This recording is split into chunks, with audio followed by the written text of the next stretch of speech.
Bonjour les enchanteurs, bienvenue sur ma chaîne Inspiration Enchantée. Je vais procéder à la guidance du mois de juillet, une guidance sentimentale spéciale couple.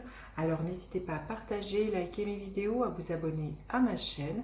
Ça me fait vraiment chaud au cœur de voir tous vos encouragements, tous vos likes, tous vos abonnements. Si vous avez besoin d'une guidance privée, je mettrai en barre d'infos le mail avec lequel vous pouvez me joindre. Et petit rappel, ce sont des guidances générales, ça ne pourra pas parler à tout le monde. Ne faites pas votre vie en fonction des cartes, c'est juste un éclairage, un phare pour vous éclairer.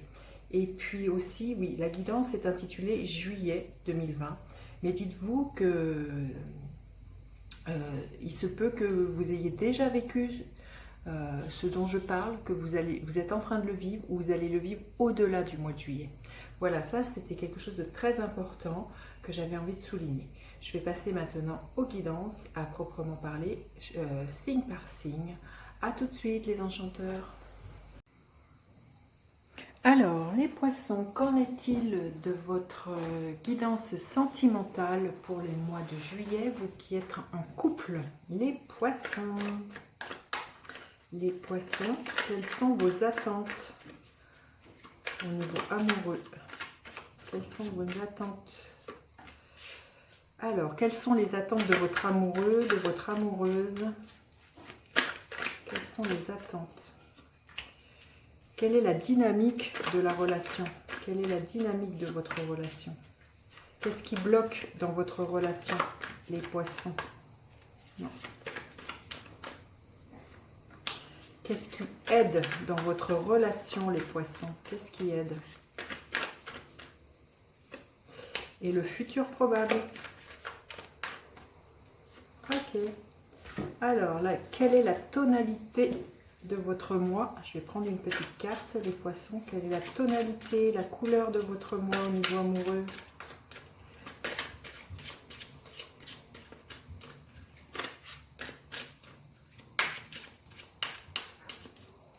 La tonalité de votre mois. Hop là, on va prendre celle-ci. Les poissons, blocage matériel financier. Voilà, il se peut que dans le courant du mois de juillet, il y ait des questions financières qui soient mises sur le devant de la scène et qui entravent un peu votre relation amoureuse. On va voir comment ça évolue au niveau de la guidance. Alors vous, quelles sont vos attentes au niveau amoureux? Vous avez envie de stabilité, vous avez vraiment envie de quelque chose qui soit bâti sur des fondations solides, vous avez un fort sentiment, besoin de sécurité. Et quand je vois que là, il y a des blocages matériels et financiers, ça pourrait être une des questions qui soit soulevée. C'est que du coup, si vous sentez qu'il y a un manque d'argent qui pourrait subvenir ou des difficultés financières, ça pourrait remettre en question, voyez, ou faire basculer votre attente qui est là, qui est très forte, d'avoir une stabilité, d'être dans la notion de sécurité. Donc ça pourrait vraiment impacter votre vie amoureuse, les poissons. On va voir quelles sont les attentes de votre autre au niveau amoureux. C'est quelqu'un qui est au niveau amoureux et quelqu'un qui est beaucoup dans ses ressentis, dans ses intuitions. La lune nous parle de ça. Il y a peut-être ses attentes, peut-être quelqu'un qui a besoin peut-être que vous exprimiez plus, ou vous ou lui, ses émotions, de laisser plus la part belle à ses émotions, ses ressentis, à ses profondeurs, vous voyez. C'est ses attentes. Peut-être que c'est une personne qui attendrait de vous que vous fassiez plus cas de son état émotionnel, voyez. Et puis c'est quelqu'un qui est peut-être plus dans la réceptivité, dans un état de réceptivité que vous. Vous êtes vraiment dans vos attentes de quelque chose de très concret.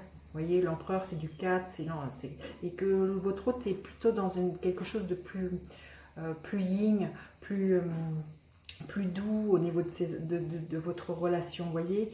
Là j'y vois quelque chose d'assez yang et ici quelque chose d'assez yin au niveau de vous. Alors quelle est la dynamique de la relation? La dynamique de la relation, c'est que les choses, elles avancent doucement, mais sûrement. Vous plantez des fruits pour le futur, non des fruits, vous plantez des graines et vous, vous en récolterez les fruits, mais au niveau d'une relation, euh, c'est que les choses avancent doucement, mais sûrement, j'ai envie de dire. Mais ça va durer dans le temps, vous voyez, la dynamique de la relation, c'est que vous travaillez l'un et l'autre à construire votre futur. Alors, qu'est-ce qui bloque? Oui, ça me fait vraiment penser à ça, au blocage matériel. Là, il y a les pentacles, c'est la notion d'argent, vous voyez. Et le 4, et comme, vous voyez, il y a peut-être l'histoire au niveau de votre couple, quelque chose au niveau financier. Ce qui pourrait bloquer, c'est peut-être, vous voyez comment je vois cette femme qui tient son sac sur son cœur, une histoire de...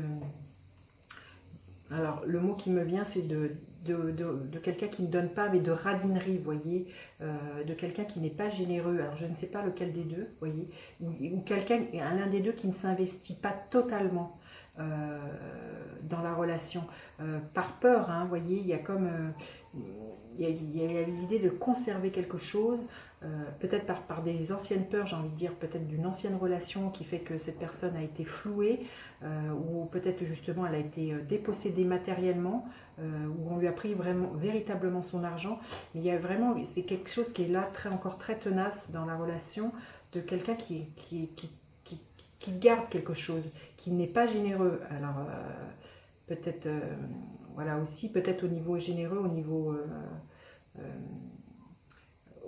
pas que matériel, mais même au niveau de ce qu'on peut donner, qui n'a pas de prix, hein, je vais vous dire. Hein. Donc, c'est ça, c'est quelque chose qui pourrait bloquer dans votre relation. Alors, qu'est-ce qui va aider? C'est de prendre du recul, l'un et l'autre, dans votre relation. C'est de chacun s'isoler, de faire le point, d'aller voir ce pourquoi vous êtes ensemble. Qu'est-ce qui fait que vous avez envie de vous investir ou pas dans cette relation? Il y a vraiment l'histoire de retrouver une certaine sagesse, une certaine lumière, de savoir qu'est-ce qui vous guide, qu'est-ce que vous avez envie de construire, et pourquoi vous êtes avec cet autre-là, hein. Pourquoi vous avez envie de vous investir, oui.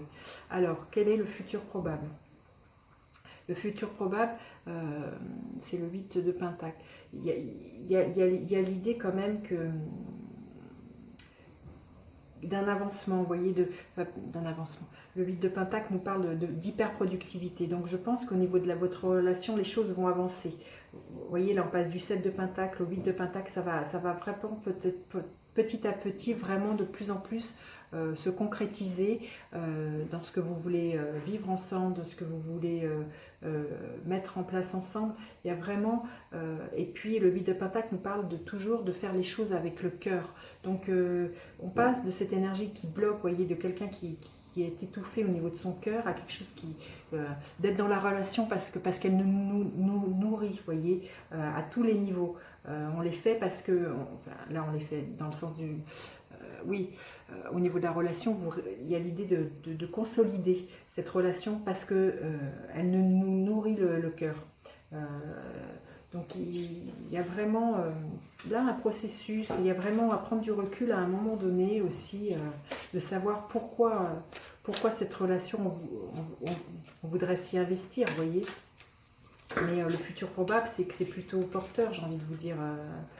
C'est que ça, il y a une routine qui s'installe, il y a quelque chose d'épanouissant et de très concret, de très tangible.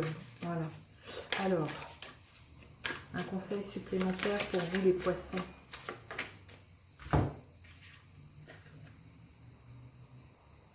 Quand je laisse les autres briller, je brille moi aussi. Donc voilà,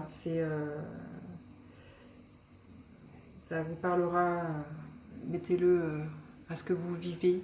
Je n'ai pas envie de l'interpréter, j'ai envie de vous laisser juste vous laisser porter par ça, par cette carte. Et puis de vous dire, de me laisser des petits commentaires pour voir comment ça résonne pour vous, puis de partager, de liker mes vidéos si le cœur vous en dit, et puis de vous abonner aussi à ma chaîne. Je vous dis à bientôt pour d'autres guidances. Bye bye les enchanteurs.